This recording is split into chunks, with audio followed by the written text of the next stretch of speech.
China will make weapons. China will sell weapons. China will also broadcast videos of its military drills. And in the name of border security, China will provoke its neighbors. But if another country buys arms, the dragon will breathe fire. Case in point, Taiwan. China has threatened the United States with quote-unquote legitimate and necessary response. Response to what? Selling arms to Taiwan. Washington is selling advanced weaponry to Taipei. The White House is moving forward with 3 such sales, and Beijing wants Washington to stop them immediately. Why? The dragon says, follow one China policy. China urges the United States to realize the perniciousness of arms sales to Taiwan, strictly abide by the One China principle and rules of the 3 joint communications. It must immediately cancel any arms sale plan and terminate sales and contact with Taiwan. China will make legitimate and necessary response as the situation develops. You heard the Chinese spokesperson. What gives China the right to command another country, tell another country who it should and shouldn't sell arms to? China clearly does not understand the concept of sovereignty. It displayed complete ignorance of the concept on the 7th of October too. Beijing lectured on how to report on China. The press secretary of the Chinese embassy in Delhi issued this letter. Do not violate the One China principle, it said, adding that Taiwan should not be referred to as a country, nation or Republic of China. This letter moved no one. And China's warning on the US arms sale too is likely to fall on deaf ears.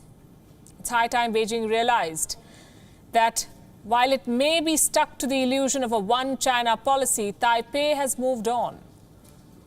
Today, it is independent of the mainland. It has its own president, its own air force and an army.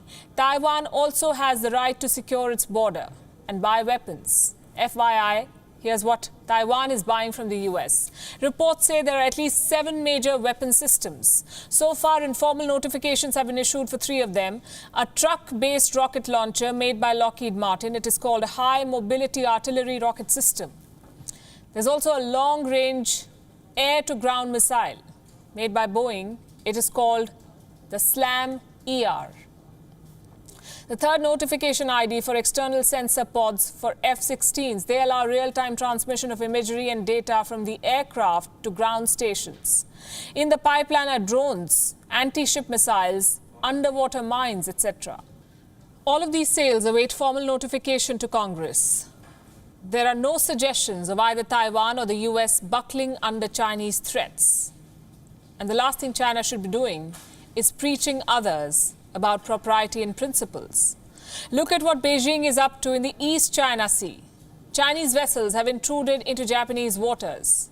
They have been sticking around the Senkaku Islands for a record time. Japan's top government spokesperson had to flag the situation at a press conference and ask the Chinese vessels to leave Japanese waters. The 2 Chinese vessels that invaded Japan's territorial waters around the Senkaku Islands are still in the territorial waters. It's now 10:47 a.m., so it's regrettable that this situation has continued for more than 2 days. In the sea, Japan Coast Guard patrol boats repeatedly requested to Chinese vessels to leave the territorial waters.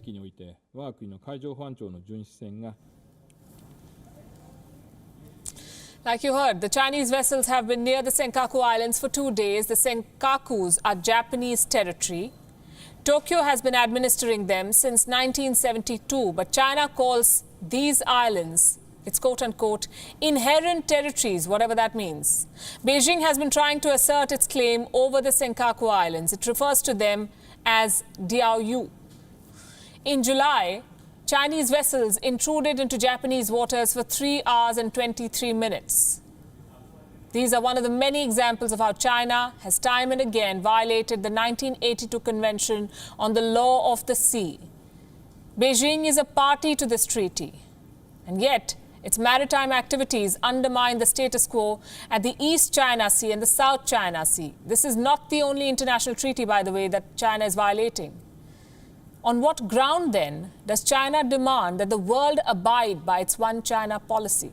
Thank you for watching Gravitas on WION's YouTube channel. If you want to stay up to date with what's happening around the world, then subscribe to our channel and don't forget to like and share. Thank you very much for watching WION. World is One.